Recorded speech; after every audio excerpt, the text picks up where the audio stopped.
Hello everyone, ভুলে টুলে গেলে নাকি? অনেক দিন পর তোমাদের সাথে আরও একটা নতুন ব্লগ শেয়ার করতে চলে এলাম।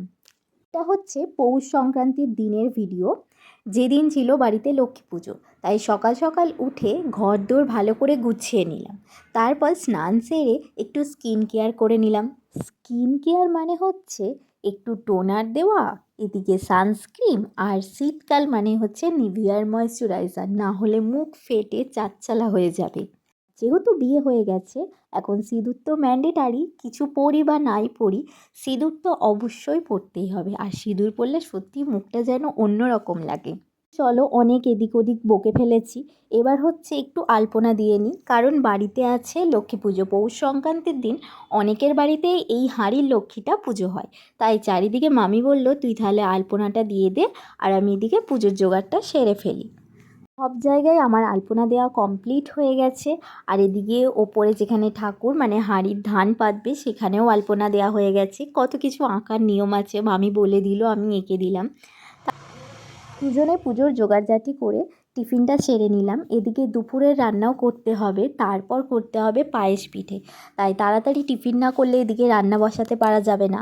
আর সেদিন আমাদের মেনুতে ছিল কামিনী আতপ চালের খিচুড়ি, তারপর হচ্ছে চাটনি, পাঁপড়, বেগুন ভাজা, আলু ভাজা। দেখতে দেখতে তো বর্ষাদি চলে এসেছিলো, আর আমার এদিকে সেলাইয়েরও চাপ অনেকটা বেশি ছিল। তাই বর্ষাদি বলল, তুই যা, আমি চলে এসেছি, আমি আর মা রান্নাবান্না করে নিচ্ছি, তুই সেলাইটা কর। পুরে মন ভরে খিচুড়ি খেলাম, খুব সুন্দর হয়েছিল। মামি হেবি টেস্টি টেস্টি রান্না করে, ভীষণ ভালো লেগেছিলো। তারপর আমি দুপুরবেলায় একটু না ঘুমিয়ে বলি সেলাইটা করে নিই। এদিকে পাড় বসানোর ছিল একজনের শাড়িতে, তাই পাড়টাই বসাচ্ছিলাম এখানে। পৌষ সংক্রান্তির দিন যেহেতু বাড়িতে পায়েস পিঠে হওয়ার নিয়ম আছে, তাই এদিকে আমি একটু নারকোলটা ছাই মারছিলাম, মামি ওদিকে হাঁড়িতে দুধ বসিয়ে গেছে। আর এই হাঁড়িটাতেই হবে পায়েস পিঠে, এক হাঁড়ি।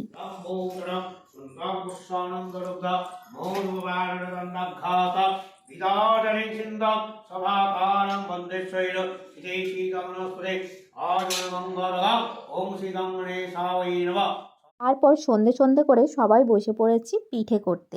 পিঠেটা হবে, এদিকে মামি পায়েসও বসিয়ে দিয়েছে। তাই সবাই মিলে হাতে হাতে কাজ করলে তাড়াতাড়ি হয়ে যায়। তোমাদের এই ব্লগটা কেমন লাগলো সেটা কিন্তু কমেন্টে জানিও। আর পৌষ সংক্রান্তির দিন কার কার বাড়িতে লক্ষ্মী পুজো ছিল সেটাও জানিও। দেখা হচ্ছে নেক্সট ভিডিওতে। বাই।